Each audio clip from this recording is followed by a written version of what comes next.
शिव गुरु के चरणों में प्रणाम करती हूँ, मैया पार्वती के चरणों में प्रणाम करती हूँ, मेरा प्रणाम स्वीकार हो।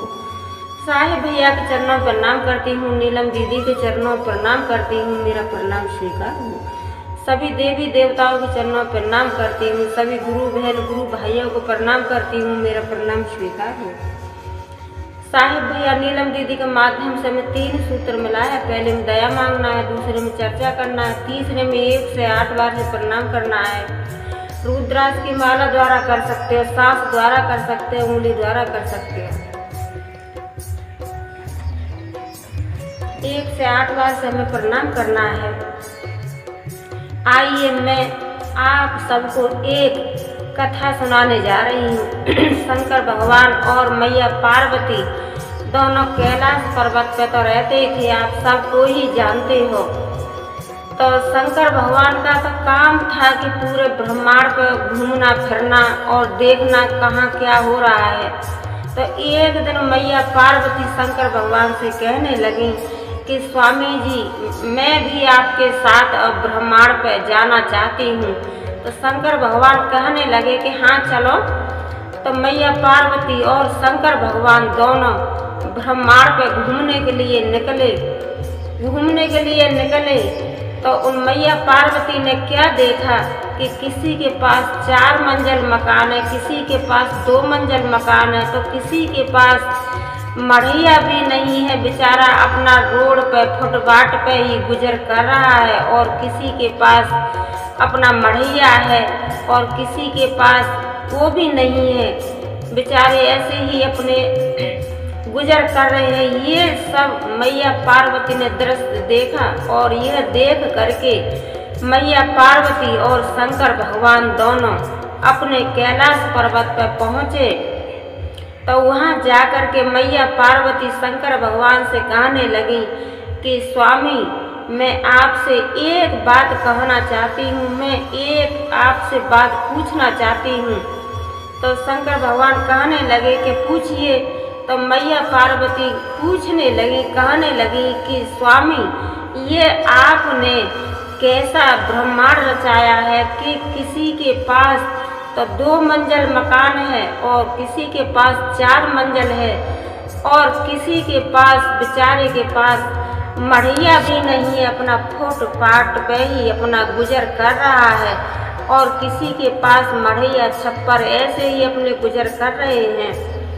यही शंकर भगवान से पूछने लगी मैया पार्वती। से शंकर भगवान कहने लगे कि देखो मैं बड़ा सोच समझ के ही इस चीज़ का निर्णय लिया हूँ।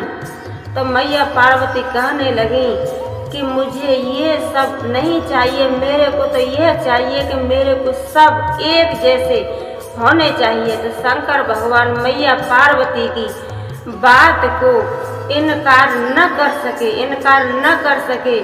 तो कहने लगे कि आप बताइए आप क्या चाहती हैं।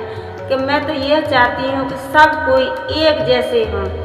तो मैया पार्वती की बात मान करके और शंकर भगवान ने एक जैसे ही सबको बना दिया, अमीर ही अमीर बना दिया, गरीब कोई नहीं छोड़ा। उस गांव में सब कोई अमीर हो गए। तो एक दिन क्या हुआ कि शंकर भगवान मैया पार्वती से कहने लगे कि चलो मैं आपको और ब्रह्मांड पर घुमा करके लाता हूँ। तो मैया पार्वती और शंकर भगवान दोनों ब्रह्मांड पर घूमने आए।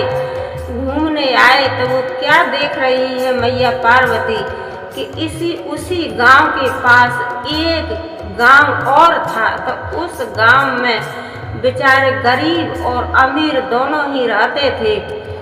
तो गरीब ने और अपने बच्चों के लिए एक मढ़िया बनाई।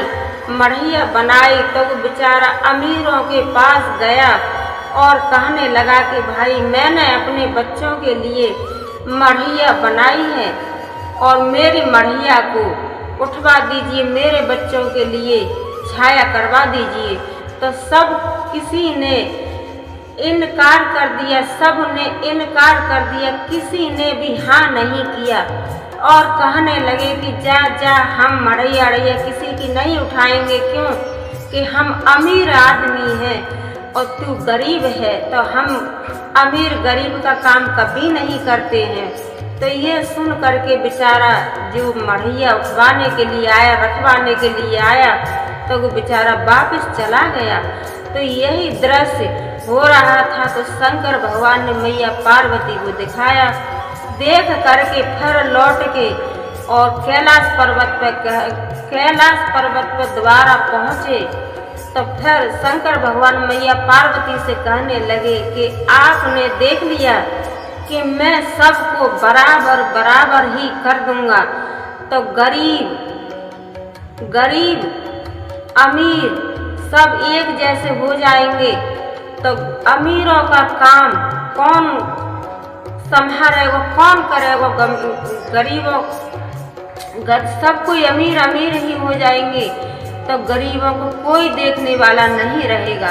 इसीलिए मैंने बहुत सोच समझ करके निर्णय लिया है कि एक गांव में 10 आदमी अमीर हैं तो 10 आदमी गरीब भी हैं। क्यों कि सारे अमीर ही अमीर हो जाएंगे तो गरीब आदमी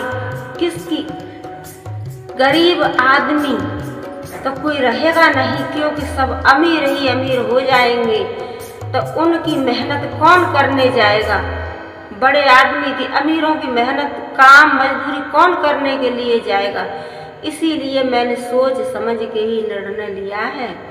मेरी वीडियो को लाइक, शेयर, कमेंट, सब्सक्राइब जरूर कीजिए और लास्ट में हर हर बोले ओम नमः शिवाय।